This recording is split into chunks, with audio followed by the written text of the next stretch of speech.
પૂજ્ય શ્રી મોટાભાઈ managing trustee Shri વિનય વિહાર કેળવણી મંડળ, આદરણીય બહેન શ્રી ભારતીબેન મનુભાઈ ગાંધી, મુરબ્બી બહેન શ્રી પન્નાબેન હેમાણી અને આદરણીય શ્રી જેડપી ખેમી સાહેબ, આજે આપણે ચતુર્વિધ કાર્યક્રમ અંતર્ગત એકઠા થયા છીએ.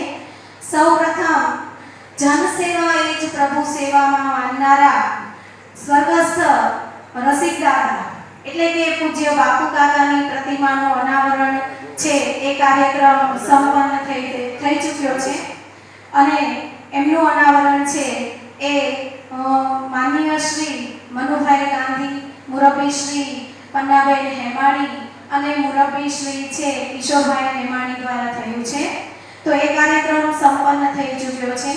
ત્યારબાદ ગાંધી સ્પેશિયલ મહાવીર વિદ્યાલયનું ઉદ્ઘાટન, જેમાં આદરણીય બહેન શ્રી ભારતીબેને એમનું ઉદ્ઘાટન કર્યું છે. પછી એમ્બ્યુલન્સ અર્પણ વિધિ ત્રીજો કાર્યક્રમ, જે દુષ્યંત એન દક્ષા પટેલ ફાઉન્ડેશન વડોદરા અને શ્રી રજનીભાઈ સી મહેતા દ્વારા અહીંના વિદ્યાર્થીઓની આરોગ્યની જાળવણી માટે છે એ એમ્બ્યુલન્સ અર્પણ વિધિ થઈ છે. માનનીય શ્રી મનુભાઈ ગાંધીના વરદ હસ્તે સંપન્ન થઈ છે. આ દાતાશ્રીઓ છે આપણી વચ્ચે હાજર નથી, પણ એમનું એકવાર જોરદાર તાળીઓ દ્વારા છે એ આપણે સ્વાગત કરીશું, સન્માન કરીશું. એક પુસ્તક વિમોચનનો કાર્યક્રમ અત્રેથી થવા જઈ રહ્યો છે. તો કાર્યક્રમમાં સૌપ્રથમ ગીતથી શરૂ કરીશું. સ્વાગત ગીત છે મન કી વીણા સહ. નીલકંઠભાઈ છે એ નૂતન ભારતી આશ્રમ શાળાના શિક્ષક છે અને એમની સાથે લોકવિદ્યાલય ગાયક વૃંદ છે એ ગીત રજૂ કરશે.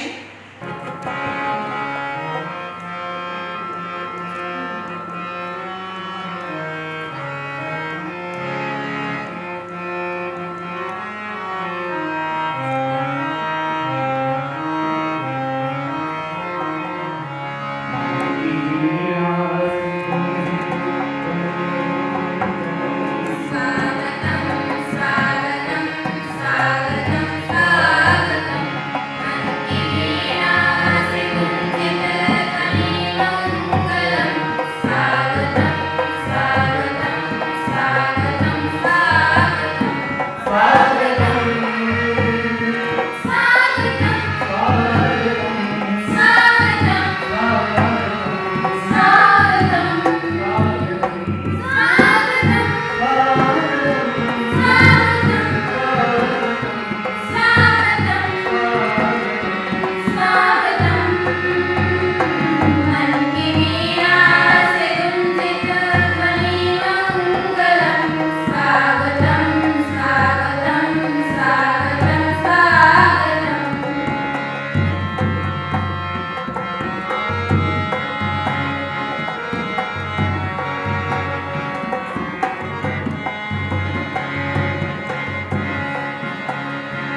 શ્રી અલકાબેનને વિનંતી કરીશ કે તેઓ શ્રી મહેમાનોનું શાબ્દિક સ્વાગત કરે, આવકાર આપે અને ભૂમિકા માનશે. શ્રી અલકાબેન.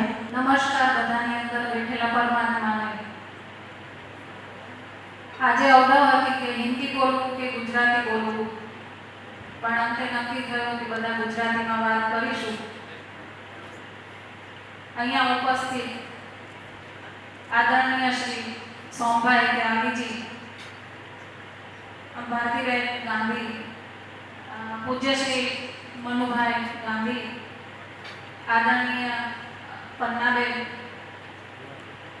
દક્ષાબેન અને ઉપસ્થિત સ્નેહીજનો, કુટુંબીજનો, વિદ્યાર્થીનીઓ અને શિક્ષકગણ, આપ સૌનું આજે અહીંયા હાર્દિક સ્વાગત છે. હૃદયપૂર્વક આપ સૌને આવકાર છે.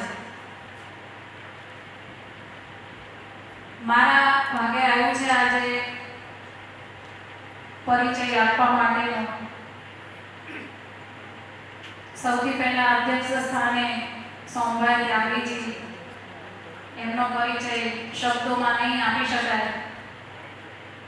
એ આપણી સામે કેટલી બધી ઉત્તમ વસ્તુ લઈને આવ્યા છે અને આપણને જિંદગીનો ખજાનો આપીને જવા માટે નિસ્વાર્થ ભાવે 10 દિવસ આપણને આપ્યા છે. એ આપણા કંઈ પુણ્ય કર્મો હશે, એના કારણે આપણને એમનું સાનિધ્ય મળ્યું છે.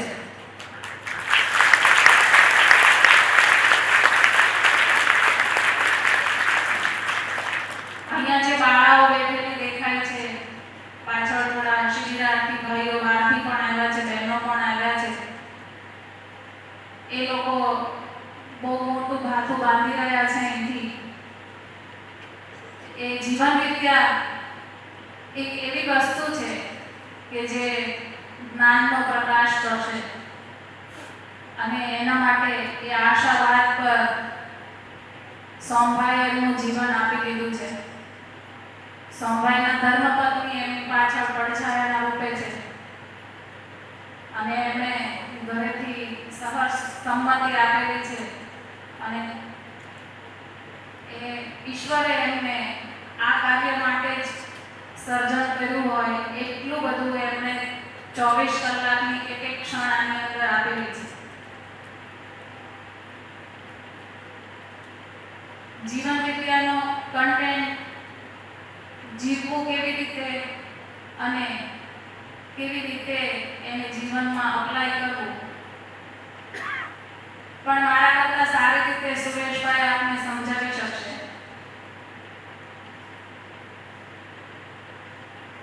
જીવન વિદ્યા એક એવી વસ્તુ છે કે એને શબ્દોમાં વર્ણવી નહીં શકીએ, એનો અનુભવ જ કરવો રહ્યો. ભારતીબેનને હું પર્સનલી ઓળખતી નથી, પણ મનુભાઈની સાથે એમનું લગ્ન જીવન મને ખબર છે. મનુભાઈ જ્યારે આટલું સરસ કામ કરતા હોય કે આ સંસ્થાના ટ્રસ્ટી છે, આજે એ આપણી વચ્ચે છે, ત્યારે એમણે પાયાથી કામ શરૂ કરવા માટે થઈને પૂજ્ય મોટાભાઈ સાથે 1991 થી જ્યારે જોઈએ ત્યારે સમયે સમયે એમની સાથે ઊભા રહ્યા છે. આજે એ શું કામ કરે છે એ મહત્વનું નથી ધંધાકીય બાબતે, પણ એમનો જે સહકાર ક્ષણે ક્ષણે મળે છે, જે નાના નાના પ્રશ્નો માટે એ ખડે પગે ઊભા છે, ત્યારે એમને હૃદયથી વંદન કરવાનું મન થાય સૌ કોઈને. પૂજ્ય શ્રી રસિકભાઈ અને પન્નાબેન આપણી વચ્ચે ઘણો સમય રહ્યા છે એટલે આપણે બધા ઓળખીએ છીએ. એમને નવા લોકોને ખબર નહીં હોય, પણ અમે રસિક દાદાને સદૈવ અહીંયા હોય એવું માનીને જ જીવીએ છીએ, કેમ કે એક એક જગ્યાએ એક એક ખૂણે એમના શ્વાસ ધબકી રહ્યા છે. એ પૈસા રૂપે હોય કે એ એમની નાની નાની બાબતો માટે સૂચનો હોય, કે એમનો પ્રેમ હોય, કે એમનું પોતાપણું હોય, કે એક પિતા તરીકે એમણે સૌ કોઈની કાળજી લીધી છે. ખાસ કરીને મોટા ભાઈને એમનો સહકાર ઘણો જ રહ્યો છે. બહુ ટૂંકા ગાળાનો એમનો સહકાર છે, પણ અમૂલ્ય છે. દક્ષાબેન પન્નાબેનના નાના બેન છે અને અત્યારે રસિકભાઈના ગયા પછી તેઓ એમની સાથે પડછાયાની જેમ જીવે છે. મનુભાઈ આપના વિશે મારાથી કંઈ કહેવાનું રહી ગયું હોય તો ક્ષમા. હવે મારે થોડો સંસ્થા પરિચય આપવાનો છે. હું 2 મિનિટ જ લઈશ, વધારે નહીં લઉં. ખૂબ નાના પાયે પ્રાથમિક શાળાના મકાનની અંદર નાનો ભાઈ નામ અને મોટા સપના લઈને અહીંયા આવ્યા 25 વર્ષની ઉંમરે, અને એ સપનું સાકાર કરવા માટે એમણે કંઈ પણ બાંધછોડ કરી નથી. અને પૂજ્ય મંગળાબેને એમને ખૂબ સાથ સહકાર એમનાથી અપાય એટલો આપ્યો છે. અત્યારે મંગળાબેન અહીંયા આવી શકે એવું નથી, પણ એમની એક મિનિટની સૂચનાઓ અમને હોય છે કે કોને શું ભાવે છે, કોના માટે શું તૈયાર કરવાનું છે, કોને શું આપવું પડશે. નાનુભાઈ આ જગ્યાએ પહોંચવાનું શ્રેય પહેલો મંગળાબેનને જાય છે. એ પછી અહીંયા જે વ્યક્ત અવ્યક્ત શક્તિઓ છે, જેમ કે અહીંના હાથ પગ છે, અહીંનો સ્ટાફ, એક નાનો સ્ટાફ મોટો થઈને રહ્યો છે, જેને આપણે શબ્દોમાં નાનો કહીએ, પણ એ લોકોને અહીંયા રાત્રે 11 વાગે કે 12 વાગે તમે એમ કહો કે ગરમ પાણીની ડોલ પાણી જોઈએ છે, તો એ લોકો ખડે પગે તૈયાર છે. રામચરિતમાનસમાં એક વાર્તા એવી છે કે રાવણનો જોર ખૂબ વધી ગયું અને ત્યારે એ લોકો બ્રહ્મા પાસે ગયા અને બ્રહ્માજીને કીધું કે હવે આનો કંઈક ઉપાય કરવો પડશે, કે આ કોઈનાથી થાય એવું નથી. બ્રહ્માજીએ કીધું કે મારાથી પણ નહીં થાય, નારાયણને બોલાવો. અને નારાયણ આવ્યા અને નારાયણે કીધું કે હું જન્મ લઈશ, પણ મારે તમારા બધાનો સહકાર જોશે. અને જે માનવ સેના ઊભી થઈ હતી એ બધી દેવતાઓ હતી, એવી કથા છે આપણા પુરાણોમાં. સત્યતા તરફ આપણે જઈએ કે નહીં એ સેકન્ડ મેટર છે, પણ એમાં જે ભાવ છે એ ભાવ મને અહીંયા આ સંસ્થામાં દેખાય છે. જે કોઈ પણ અહીંયા કામ કરવા માટે ખડે પગે નાનુભાઈની સાથે હોય છે એમને વંદન. આપણે અહીંયા ઘણા બધા પ્રકલ્પો ચાલી રહ્યા છે જેના વિશે આપણે વાતો સાંભળીએ છીએ, પણ આજે નવા આવેલા મહેમાનોને થોડી જાણ થાય એના માટે હું થોડું લિસ્ટ આપીશ. અહીંયા પ્રાથમિક શાળાથી આશ્રમ શાળાથી શરૂ કરીને પીજી કોર્સ સુધીનું બધું જ ચાલે છે. એક બાળક અહીંયા દાખલ થાય પછી 14 થી 16 વર્ષ સુધી અહીંયા ભણે અને બહાર નીકળે એવી વ્યવસ્થા અહીંયા છે. સાથે સાથે બીજા ઘણા બધા કામો ચાલી રહ્યા છે. એમાં વૃદ્ધાશ્રમ, વડીલ સેવા આશ્રમ જેને આપણે નામ આપ્યું છે, એક બાલાશ્રમ ચાલુ કર્યો છે. એમાં હજી આપણે છોકરાઓ લાગ્યા નથી, પણ આપણે એવું વાતાવરણ પૂરું પાડવા માંગીએ છીએ કે ઘરનું વાતાવરણ બાળકને મળી રહે અને એનો ઉત્તમ વિકાસ થાય. વડીલ આશ્રમમાં પણ આપણે શરૂઆત કરી છે. કોલેજ આરએમડી કોલેજ ચાલે છે. એમાં કોમર્સ અને આર્ટ્સના વિદ્યાર્થીનીઓ છે, વિદ્યાર્થી નથી. ગૌશાળા બહુ સરસ ચાલે છે.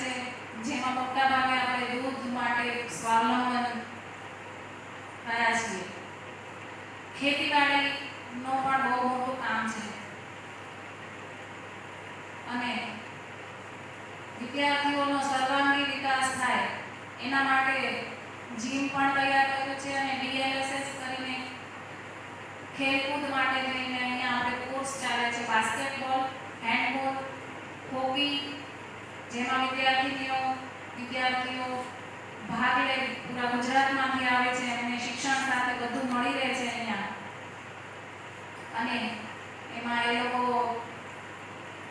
ગોલ્ડ મેડલ અને સિલ્વર મેડલ લઈ આવે છે. જ્યારે બાળક એક જગ્યાએ આવે ત્યારે એના શરીરથી માંડીને મગજ સુધીનો બધો જ વિકાસ એક જગ્યાએ થાય એ ઉદ્દેશ્ય આપણું સૌથી પહેલું હતું જ્યારે સંસ્થા શરૂ કરી ત્યારે. બીજો ઉદ્દેશ્ય આપણો એ હતો કે આપણે ગરીબ મા બાપથી ભણવા માટે સક્ષમ ન હોય તો એ લોકોને પૂરી સગવડ સાથે ઓછા ખર્ચે જે સગવડ સાથે જે જ્ઞાન મળે તે એમને આપી શકીએ. અહીંયા જીમ પણ ચાલે છે અને સાથે ગૃહ વિજ્ઞાનના વર્ગો પણ ચાલે છે કે જેમાં શિવણ ક્લાસ છે, રસોઈ કળા છે, ગૃહ સુશોભન છે. તમે અહીંયા જુઓ ને તો દરેક વસ્તુ દીકરીઓએ તૈયાર કરેલી જ હોય છે. હવે બહારથી કોઈ સુશોભન કરવાવાળા કેટરર્સને કે કોઈ મંડપ સર્વિસવાળાને બોલાવતા નથી. રસોડાથી શરૂ કરી અને દરેક જગ્યાએ અમારા બાળકો જ મહેનત કરતા હોય છે. સાથે શિક્ષકો 24 કલાક રહેતા હોય છે. આટલું કહી હું મારું પૂરું કરું છું. કાંઈ રહી ગયું હોય તો આપ લોકો અહીંયા રહ્યા છો એટલો ટાઈમ એક આંટો મારી અને જોજો દરેક જગ્યાએ. નાનુભાઈ દેખાશે બધી જગ્યાએ, સાથે સાથે બધો સ્ટાફ પણ દેખાશે તમને એક એક પ્રકલ્પમાં. નમસ્તે. ત્યારબાદ અહીં ઉપસ્થિત મહેમાનશ્રીઓનું શાળાની વિદ્યાર્થીની બહેનો ભારતીય સંસ્કૃતિ મુજબ કુમકુમ અને અક્ષતના તિલકથી સ્વાગત કરશે વિદ્યાર્થીની બહેનો અને સાથે સાથે અહીં ઉપસ્થિત વિદ્યાર્થીની બહેનો સ્વાગત શરૂ કરશે.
પુસ્તકનો પરિચય આપશે.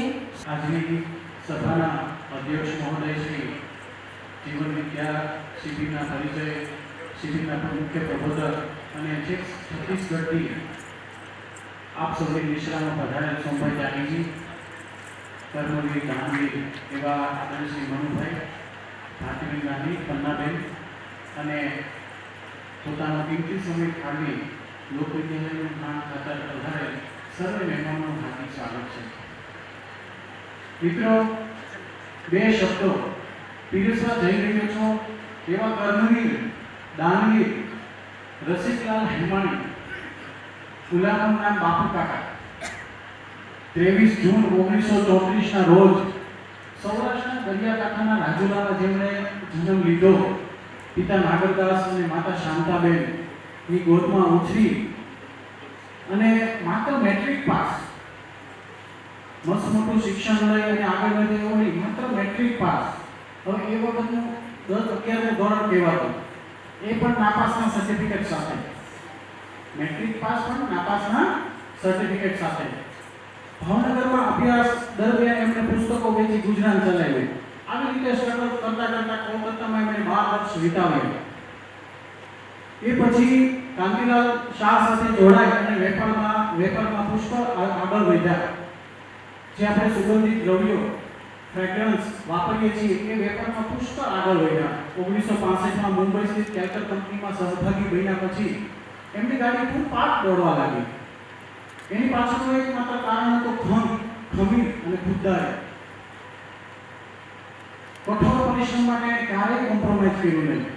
બાપુ કાકા કહેવાય છે કે બાપુ કાકા એની છાપ પડી. એકવાર એ ટ્રેનમાં કંઈક મુસાફરી કરવા જઈ રહ્યા હતા અને ટ્રેનના કમ્પાર્ટમેન્ટ વાળાએ કહ્યું કે ભાઈ તમે ફર્સ્ટ ક્લાસમાં બેસી શકો નહીં, એમાં તમને સુવાનો સામાન મળે નહીં. હવે એ વખતે રૂપિયો નાનો હતો પણ એની કિંમત મોટી હતી. તો રસિક દાદા પાસે જે પણ કંઈ હતું એ બધું જ આપીને એને ફર્સ્ટ ક્લાસની ટિકિટ લઈ લીધી અને બિસ્તરો મેળવી આરામથી એ સૂતા. એટલે પછી એ રીતે મિત્રો જે સાથી હતા એમને બિરુદ આપી દીધું હતું બાપુ કાકા. બાપુ કાકા આપણા સૌરાષ્ટ્રમાં બાપુ કહેવત છે કે જે બધાનું રખેવાળી કરે, ધ્યાન રાખે, કોઈને કાંઈ ઊંડી આંચ ન આવવા દે એને બાપુ કહે. તો રસિક દાદાનો સ્વભાવ પણ એવો જ હતો. જે પણ કોઈ જાય ખાલી હાથે એના પાસેથી ક્યારેય કોઈ પાછો ન આવે. સેક્શનનું કાર્ય હોય, પર્સનલ રિક્વાયરમેન્ટ હોય, ક્યારેય કોઈ પાછો આવ્યો જ નહીં. 1968માં જ્યારે એમને પન્નાબેનની મુલાકાત થઈ અને લગ્ન ગ્રંથિથી જોડાયા એ પછી ગાડી તો જાણે મેટ્રો ટ્રેન, બુલેટ ટ્રેન થઈ ગઈ. 1984માં મુંબઈમાં બીજે વજે કોલેજમાં એક સંશોધન કાર્ય માટે એમણે ટિશ્યુ કલ્ચર લેબની સ્થાપના કરી અને ખૂબ જ એ કોલેજને આગળ વધારી. જે વ્યક્તિ મેટ્રિક પાસ છે એમને આધુનિક ટેકનોલોજી અંગીકાર કરવામાં કોઈ વાંધા વચ્ચા નહોતા. કેમ કે પોતે જાણતા હતા કે સર્જન ક્યાંથી થાય છે. આજે વૈશ્વિકરણ અને આધુનિક યુગમાં માનવતાનું ધોવાણ અને દુકાળ વર્તાઈ રહ્યો છે એવી વિપરીત સમયમાં સારા કામના સત્યારો આપના રસિકલાલ બાપુ તો ભંગિયાના ભીરું હતા. પાલિતાણાની નજીક ગ્રામ્ય વિસ્તારમાં આધુનિક સુવિધાયુક્ત શૈક્ષણિક નગરી લોક વિદ્યાલય નિહાળી રસિકભાઈ ખૂબ જ પ્રભાવિત થયા. ઉત્તર બુનિયાદી ઢાંચામાં કૃષિ તથા સ્વાવલંબન એ પાયાના પથ્થર બન્યા જે બાપુ કાકાને ખૂબ જ સ્પર્શ્યા. એક સરસ મજાનો પ્રસંગ ટાંચવાનું મન થાય છે.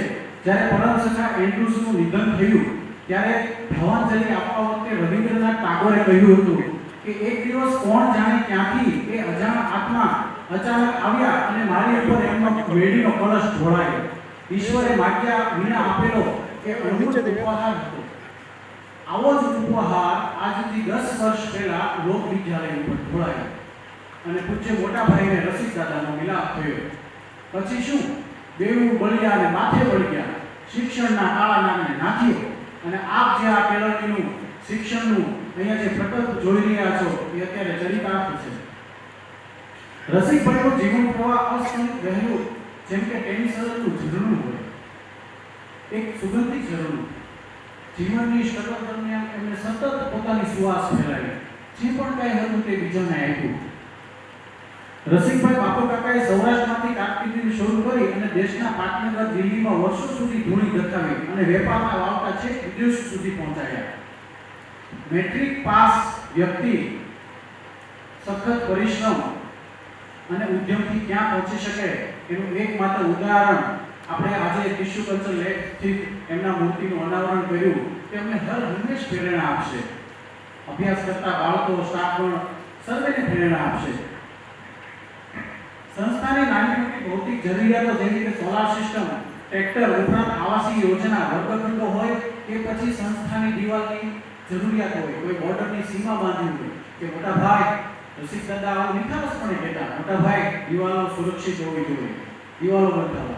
તો એક ખૂણા ખાંચરાની પણ ચિંતા કરનાર રસિકલાલ બાપુ કાકા ખૂબ જ યાદ આવે છે. આજે ખાસ અહીંયા જે ઉપસ્થિત થયા છીએ તે અંતરના ઉમંગી, મારો અહીંયા જોડાવાનો કાર્યકાળ ખૂબ જ ઓછો છે, પરંતુ એક મને સદભાગ્ય મળ્યું કે અંતરના ઉમંગી પુસ્તકમાં ઘણું ખરું કાર્ય કરવાનો મોકો મળ્યો. અંતરના ઉમંગી રસિક દાદા સાથે થોડોક જ ક્ષણનો વિલાપ થયેલો, પણ આખું જીવન ચરિત્ર એનું તરત જ વંચાઈ જાય. જે પણ કાંઈ કરવું છે દિલથી મનથી કરવું છે, ના કોઈને પૂછવાનું, અહીંયા દેવું છે, સારું કામ થાય છે, આપો.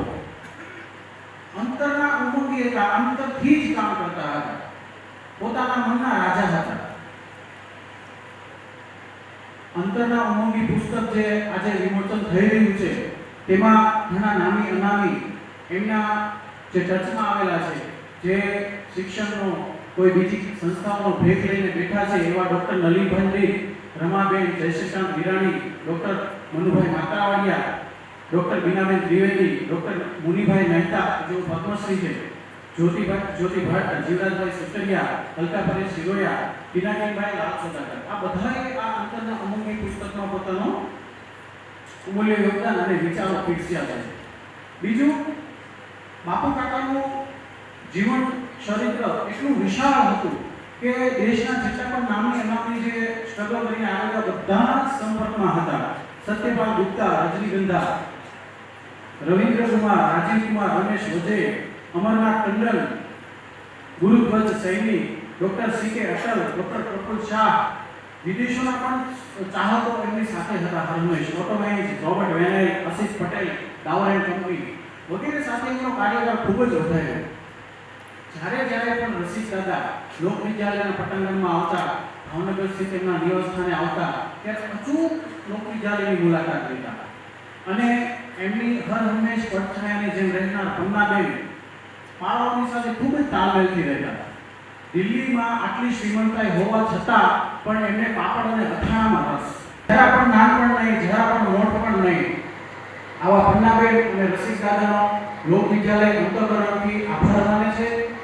એમના કરેલા કાર્યો હંમેશા યાદ રાખશે અને એનો જે સેવાનો ભેદ હતો એ હંમેશા એની વિશાળ જીવતી રાખશે. જય હિન્દ, જય ભારત. काम करो ऐसा कि पहचान बन जाओ। जिंदगी तो सब काट लेते हैं, जिंदगी तो सब काट लेते हैं, मगर जिंदगी जियो ऐसे कि विशाल बन जाओ। पूज्य रसिक दादाના ચરણોમાં વંદન સાથે એમના જ પુસ્તકનું વિમોચન કરી રહ્યા છીએ, અંતરના ઉમંગી. તો હું સભાના અધ્યક્ષ માનનીય શ્રી સોમભાઈને વિનંતી કરીશ કે તેઓ શ્રી પુસ્તક વિમોચન કરી અને પુસ્તકને ખુલ્લું મૂકશે.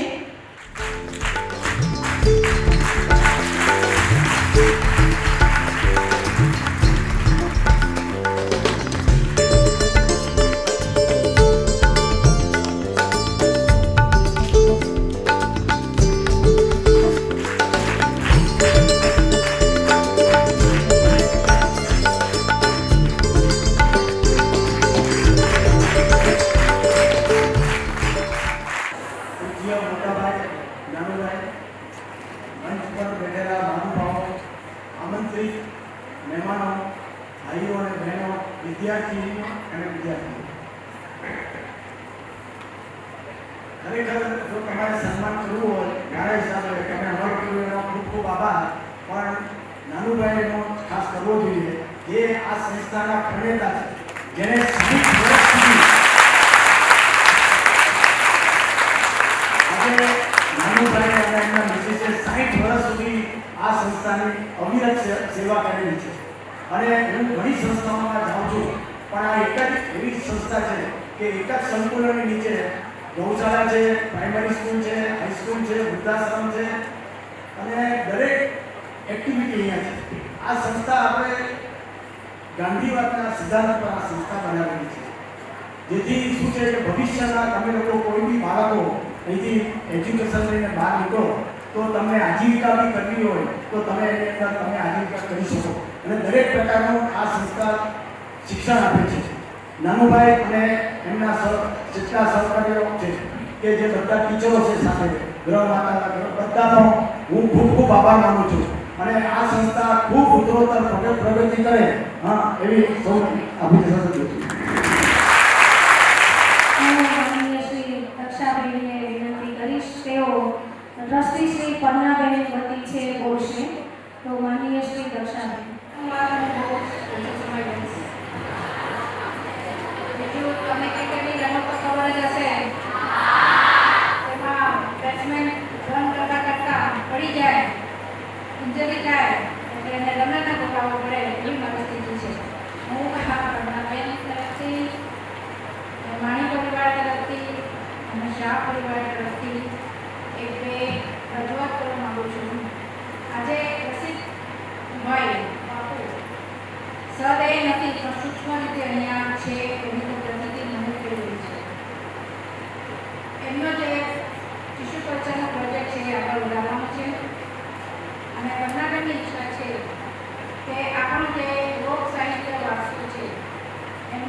ડૉક્ટર ઇન્દુબેન લખનૌથી છે, એવા ઘણા છે.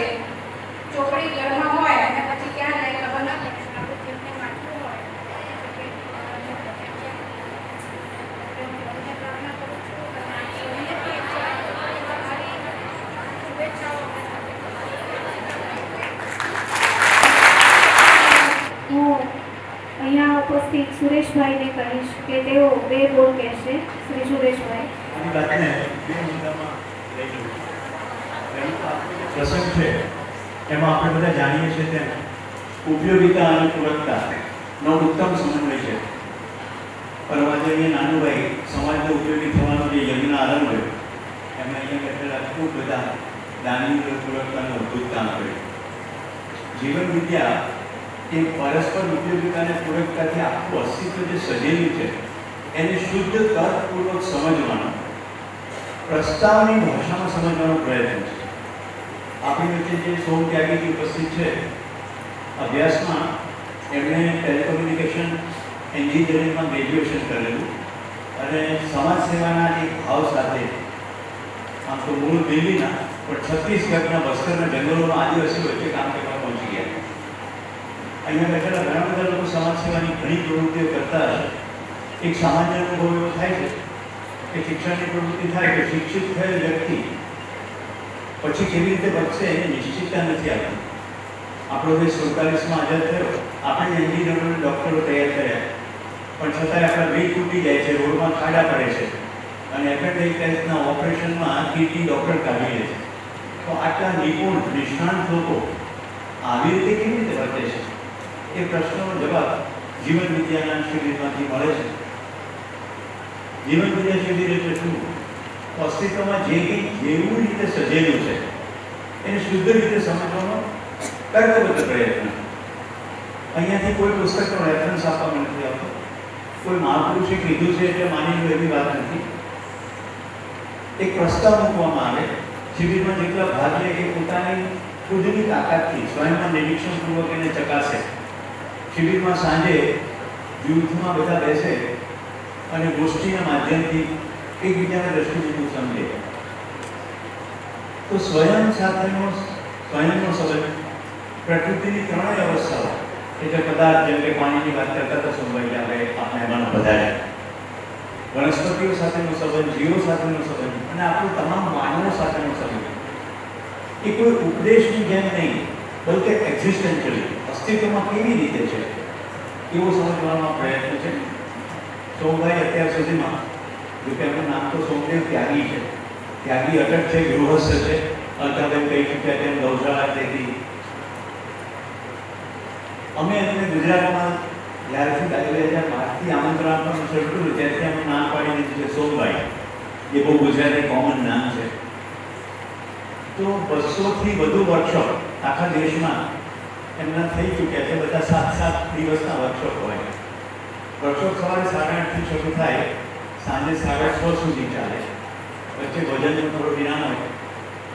પણ કોમન હું છેલ્લા 10 વર્ષથી જોઈ રહ્યો છું કે રિસેસમાં જમવા નથી જવું, ચા નથી પીવી.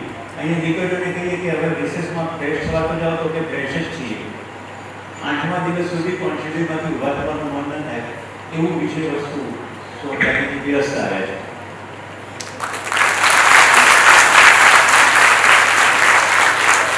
જીવન વિદ્યા શબ્દ જેમ ઇંગિત કરે છે તેમ જીવનને બહેતર બનાવવાના જે કાર્યક્રમો છે એ બધા લગભગ એક્સટર્નલ ટૂલ્સના કાર્યક્રમો છે, જેમ કે મોટિવેશનલ પ્રોગ્રામ્સ.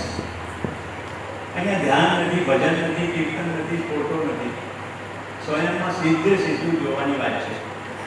અને એટલે આને એક રીતે કહી શકીએ કે જેમ physics, chemistry, biology external sciences છે એમ માનવ જાતને પોતાને સમજવાનું વિજ્ઞાન એટલે જીવન વિદ્યા. અહીંયા બેનરમાં તમે શબ્દ જોઈ રહ્યા છો, મધ્યસ્થ દર્શન. આપણી પાસે જે દર્શનો છે એમાં કેટલાક દર્શનો શરીરનો નકાર છે, કેટલાક દર્શનો જે પશ્ચિમમાંથી આવે છે એમાં ભોગવાય એટલું ભોગવી લો, મૃત્યુ પછીની કોને ખબર. મધ્યસ્થ દર્શન એવો પ્રસ્તાવ છે જેમાં શરીરનો નકાર નથી અને શરીરથી અલગ વાસ્તવિકતાનો શુદ્ધ તર્કબદ્ધ સ્વીકાર છે. એટલે હું સંબંધમાં સુખપૂર્વક જીવી શકું, મારી પાસે સુવિધાઓ હોય એનો નકાર નથી, પણ સંબંધમાં સુખપૂર્વક જીવી શકું એના માટે તો સમજણ કહેવાય જે જરૂરી છે. એક એમપીમાં મને નાનો દાદા એમ કહે કે જીવન વિદ્યા એટલે શું? જીવન જીવવાની સમજણ કાર્યક્રમ. નમસ્કાર, ધન્યવાદ. હું સર્વે વક્તા ન્યાયરાયને અભિનંદન પાઠવું છું. સાથે સાથે મુસાફિર પાલનપુરીનો એક શેર છે, આ અસ્ત ઉદયની લીલાથી બસ એ જ મને સમજાણું છે, માણો તો જીવન છે રમ્ય ઉષા, થાકો તો એ સંધ્યા ટાણું છે. તો કાર્યક્રમના અંત તરફ હું કાર્યક્રમના અધ્યક્ષ શ્રી માનનીય श्री सोमभाईને વિનંતી કરીશ કે તેઓ શ્રી ઉદ્બોધન કરશે. माननीय श्री सोमभाई. हमारी परंपरा ने हमको सिखाया है अतिथि देवो भव. आज का दिन हम सबके लिए बहुत सौभाग्य का दिन है कि हम एक 8 दिन का यज्ञ कर रहे हैं और नानू भाई 57 साल का यज्ञ कर रहे हैं. और इस यज्ञ में जिन महानुभावों ने अपनी आहुतियाँ डाली हैं, जिनकी वजह से इसने 57 साल की यात्रा की है, और आज हम लोगों को जो शिविर को आयोजित करने में साथ में टीम के रूप में आए हैं, मैं हूँ, नाटा जी हैं, सूरज जी हैं, मंडलिया जी हैं, और भी हमारे मित्र साथ में हैं, वो सक्षम और समाज में जो भी उपलब्धियाँ हम बोलते हैं उनको पाएंगे, तो फिर भी वहाँ इस हॉल में बैठ के लगातार इस प्रक्रिया को वॉच कर रहे हैं, और हमारी उपलब्धि है खिलखिलाते बच्चे हैं. मैं अपने अतिथियों के लिए बहुत संक्षेप में क्या ये हो रहा है उसको डिलीवर कर, क्या कर रहे हैं, क्योंकि आप जो कर रहे हैं ये सब मिलके एक बड़ी मशीन काम कर रही है. तो ये वाला फैक्टर यहाँ क्या काम कर रहा है उसको मैं आपसे 2 शब्दों में कहना चाहूँगा. लगभग 2012 में एक संयोग बना, गुजरात में आना शुरू हुआ. हमने एक शिविर किया पुलिस एकेडमी गुजरात अहमदाबाद. अहमदाबाद में उस समय पुलिस एकेडमी के डायरेक्टर जनरल करवल साहब IPS ऑफिसर, उन्होंने उसका इनॉग्रेशन किया. इनॉग्रेशन में उन्होंने बहुत एक सेंसिटिव बात की. उन्होंने कहा कि अतुल करवल एक IPS ही नहीं है, बेसिकली मैकेनिकल इंजीनियर हैं, फिर IRS किया, उसके बाद संतुष्टि नहीं मिली तो फिर IPS हो गए, उसमें भी संतुष्टि नहीं मिली, तो हिमालय पे चढ़ने वाला इस देश का पहला IPS ऑफिसर ऐसा मेरी जानकारी में है. बहुत योग्य व्यक्ति. नॉर्मली पुलिस एकेडमी जैसी जगह को काला पानी पोस्टिंग भी मानते हैं, लेकिन उन्होंने स्वेच्छा से उस पोस्टिंग को लिया. उन्होंने कहा कि मैं ब्लैक कैट कमांडो हूँ, IPS ऑफिसर हूँ, ट्रेनिंग को समझता हूँ, विलिंगली यहाँ आया हूँ, तो हम अपने लोगों को बेस्ट ट्रेनिंग हथियार की, फॉरेंसिक की, कानून की बेस्ट ट्रेनिंग देते हैं, ऐसा मैं एश्योर कर सकता हूँ. लेकिन एक चीज़ जो हमारे हाथ में नहीं है और जिसकी हमको पीड़ा है वो ये कि इस बेस्ट ट्रेनिंग को लेने के बावजूद, इस कौशल को लेने के बावजूद, इस कौशल का वो समाज के लिए दुरुपयोग करेगा कि सदुपयोग करेगा, ये हमारे हाथ में नहीं है. ये बात पुलिस एकेडमी के लिए है कि हम एकेडमिक जगत के लिए भी. हम एक इंजीनियर तैयार करते हैं, हम डॉक्टर तैयार करते हैं. कोरोना काल में तमाम डॉक्टरों के प्रति सम्मान व्यक्त करते हुए, लेकिन तमाम वो घटनाएं भी हमने देखी जहां हमारा सर झुका है. इसका मतलब है कि मामला किसी डॉक्टर इंजीनियर का नहीं है, मामला एक मानसिकता का है कि हर व्यक्ति किसी मानसिकता से ऑपरेट करता है. तो हमने एजुकेशन में अच्छे इंजीनियर और डॉक्टर बना लिए, और यदि उसकी मानसिकता ठीक नहीं है तो वो क्या करेगा? उस इंजीनियरिंग नॉलेज का उपयोग वो समाज के पोषण के लिए करेगा कि समाज के शोषण के लिए करेगा? ये फैक्टर यहाँ भी हमारे हाथ में नहीं है. दोस्तों, वही फैक्टर माँ बाप के साथ भी है. हमने अपने बच्चों को जो हमारी ताकत थी उससे जो भी अधिकतम संभव था वो हमने हम सब ने अपने बच्चों के लिए किया है. लेकिन कल को वो किस मानसिकता के साथ बड़ा होगा, वो परिवार के लिए स्वर्ग का कारण बनेगा या परिवार में समस्याएं पैदा होंगी, मानसिकता वाले भाग पे हमारा लगा नहीं. एक बड़ी घटना घटी. जिस तरह से हम क्लासरूम में physics, chemistry, English, bio, engineering और मेडिकल साइंस पढ़ाते हैं, एक नया अनुसंधान हुआ जिसको मध्य दर्शन के नाम से, जीवन विद्या के नाम से प्रस्तुत किया गया. जिस तरह से लॉजिकल और यूनिवर्सल ग्राउंड्स पे हम मैथमेटिक्स, इंग्लिश, साइंस पढ़ाते हैं, उसी तरह से जिंदगी को क्लासरूम में लाया जा सकता है। ये एक अद्भुत घटना हुई। दोस्तों, स्कूल एजुकेशन एक वो जगह है जहाँ सभी धर्मों के लोग बैठते हैं, सभी जातियों के लोग बैठते हैं। हम अच्छी बातें करें, लेकिन वो किसी धर्म विशेष से जब होती हैं तो बाकी लोग ऑब्जेक्ट कर ही सकते हैं। शिक्षा में भगवाकरण के नाम पे राजनीति हो ही सकती है। इस कारण से जितने भी हमारी इस परंपरा की तमाम अच्छी बातें होने के बावजूद हम एजुकेशन में उसको नहीं ला पाते हैं, क्योंकि उसके साथ जो यूनिवर्सलाइजेशन का फैक्टर नहीं है, वो किसी धर्म विशेष, जाति विशेष के साथ कनेक्ट बनता है, तो उसके साथ हमारा अनुभव वो बना रहता है। भारत की पूरी परंपरा, ऋषि परंपरा, इसने हजारों साल से सुविधाओं को कैसे बढ़ाएं इस पर अनुसंधान नहीं किया। आदमी के जिंदगी में उसकी सार्थकता, उसकी महिमा को कैसे पाया जाए, इस पर अनुसंधान किया, इस पर शोध किया। लेकिन जैसे जैसे हम मॉडर्न एजुकेशन के साथ में आगे बढ़े, हमारी परंपराएं और जो भी हमारे पूर्वजों ने बहुत मेहनत के बाद पाया था, वो कहीं छूट जाता है, बल्कि वो अंधविश्वास लगता है, दकियानुसी लगता है, फालतू लगता है, इलॉजिकल लगता है, प्रैक्टिसेबल नहीं है, ऐसा लगता है। तो जो कुछ हमने पाया है, सुविधाएं हमारे पास बढ़ी हैं, लेकिन जिंदगी का सुकून, जैसे जैसे हम आगे बढ़े हैं, हम इस बात को जांच ही सकते हैं कि आदमी के साथ जीने का विश्वास बढ़ा है कि घटा है। दोस्तों, इस प्रकल्प में जहाँ 57 साल के इस यज्ञ में जहाँ मानव को एक मानव की महिमा देने का काम हुआ है, और हमारे आपके सभी जैसे लोगों को, हम सभी लोग अपने जीवन को सार्थकता देना चाहते हैं। सार्थकता देने का काम हम में से अकेले हम सोचेंगे तो बहुत मुश्किल है कि क्या करें, लेकिन जब कोई ऐसा प्रकल्प चलता है तो हम सब अपना अपना तन मन धन अपनी योग्यता अनुसार, अपनी परिस्थितियों अनुसार लगा पाने में सफल होते हैं। ऐसे प्रयोग को चलता हुआ देख के हम जैसे बहुत सारे लोग अपना तन मन धन लगा के इसको उस जगह तक पहुंचा सकते हैं जहां इसको पहुंचता हुआ देख के हमको ये तृप्ति लगे कि हाँ, हमने जो तन मन धन लगाया वो सफल हुआ। नहीं तो आज दान वाले लोग हैं, लेकिन कहाँ दान दें जहाँ उसका सदुपयोग हो, वो हाथ और वो जगह हमको नहीं मिलती। दोस्तों, आप सभी आए और ये सुखद संयोग रहा। मेरा भी संस्थान में दूसरी बार ही आना है, लेकिन दूसरी बार में ही जो सुंदर वातावरण इन बच्चियों के साथ नानू भाई और शिक्षकों के रूप में जिन्होंने अपना तन मन धन लगा के इसको इस जगह तक लेके आए हैं, और ये एक सुखद संयोग रहा जो इसको इस जगह तक लेके आए हैं, उन सब का भी दर्शन हो सका। मैं स्वयं हमारी टीम के साथ आप सबका दिल से स्वागत करते हैं, धन्यवाद करते हैं कि इसमें एक आहुति हम भी डालें। धन्यवाद। और हमारे तमाम शिक्षार्थियों के रूप में जो लोग बाहर से आए हैं, उनका भी स्वागत है, और हमारे स्टूडेंट्स के रूप में जो बहनें इन्होंने यहाँ रह के 8 दिन अपना लगाया है, जो ट्रांसफॉर्मेशन इनमें आ रहा है। व्यक्तिगत रूप से मैं इस काम को 20 साल से कर रहा हूँ, इसके बावजूद भी कहीं हमें हल्की सी शंका थी कि बहुत ग्रामीण बैकग्राउंड की बच्चियाँ होंगी, उनके साथ में कैसे दर्शन को लेके कोई बातचीत कितनी कम्युनिकेट हो पाएगी, उन तक पहुँच पाएगी। लेकिन आप सबके साथ मिलकर हमारा भी भरोसा बढ़ा है, इसको हर जन तक ले जाया जा सकता है, जन जन तक ले जाया जा सकता है। खूब धन्यवाद, नमस्कार, धन्यवाद। धन्यवाद। क्षमा याचना સાથે સ્વાગત લઉં છું।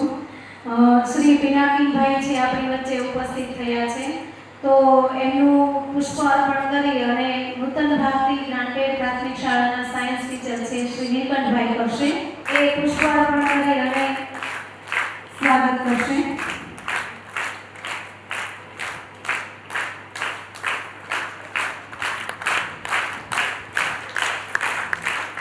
ખૂબ ખૂબ આભાર। નમસ્કાર। આજના પેવેડી સંગમ સમાન કાર્યક્રમમાં ઉપસ્થિત આપ સર્વ સભાજનો, મંચસ્થ મહેમાનશ્રીઓ, મારું કામ બારો બંધ કરવાનું છે।